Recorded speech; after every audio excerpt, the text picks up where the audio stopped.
আসলে যুগের সাথে তাল মিলিয়ে অপরাধের ধরনও চেঞ্জ হচ্ছে। আমার হাজবেন্ড দুপুরে আমি লাঞ্চ করেছি কিনা অফিস থেকে আমাকে ফোন করতো। আমি তো আর অত বুঝতাম না। আমি আমার শাশুড়ি মার সামনেই ফোনটা রিসিভ করে বলতাম যে হ্যাঁ আমি খাইছি, তুমি কি খাইছো? এইটা আমার শাশুড়ি মার চোখে। যশ খ্যাতি অর্থ সম্পদ কোনো কিছুতেই অভাব ছিল না, অথচ পলাশ সাহার সংসারে ছিল না অশান্তির বিরতি। খুঁটিনাটি ছোট ছোট কারণগুলি আজ শেষ পর্যন্ত প্রাণটাই কেড়ে নিল পলাশের, যার মাঝে অন্যতম কারণ ছিল দামি মোবাইল ফোন। যে ফোনকে ইস্যু করে দ্বন্দ্বের তীব্রতা বাড়ে বউ শাশুড়ির মাঝে, যে বিষয়টি নিশ্চিত করে গেছেন পলাশ নিজেই।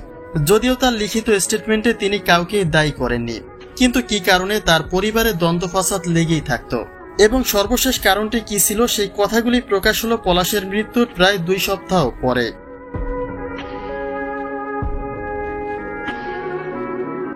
ঘটনাচক্রে জানা গেল পলাশ একজন র্যাবের কর্মকর্তা হলেও এমন একটা জীবনযাপন তিনি করতেন যেন একটা বন্দি কারাগার। একদিকে স্ত্রীর কাছে দায়িত্ববান স্বামী আর অন্যদিকে মায়ের কাছে বাধ্য সন্তান, যে দুইটি বিষয় ম্যাচ করে চলাটাই ছিল তার জীবনের প্রধান সমস্যা। মা চাইতো সন্তান এখনো তার কথা মতোই চলবে, কিন্তু বিবাহিত জীবনে সন্তানকে যতটুকু ফ্রিডম দেওয়া উচিত সেটা তিনি করেননি। অন্যদিকে স্ত্রীর আবদার, স্বামীর প্রতি তার যত শখ আহ্লাদ, যেটা পূরণ করাটাও একজন স্বামী হিসেবে কর্তব্য পলাশের, কিন্তু সেটাও তিনি পারছেন না। বউ শাশুড়ি পরস্পর একে অপরের প্রতিদ্বন্দ্বী।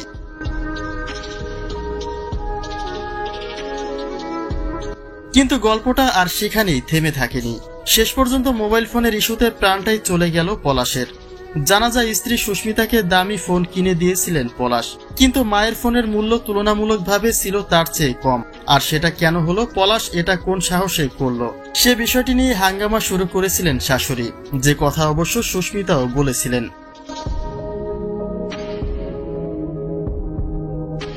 তবে সর্বশেষ ঝগড়ায় বউ শাশুড়ির হাতাহাতির বিষয়টি সবচেয়ে বেশি হার্ট করেছে পলাশকে। এই ঘটনার পরেই অফিসে গিয়ে অঘটনটি ঘটিয়ে ফেলেন পলাশ। সিদ্ধান্তটি ভুল হলেও এমন কিছু পরিস্থিতি পলাশের সামনে এসেছিল যেটা আর নিতে পারেনি পলাশ, যে কারণে বউ শাশুড়ির কম্পিটিশনে শেষ পর্যন্ত প্রাণটাই চলে গেল পলাশের।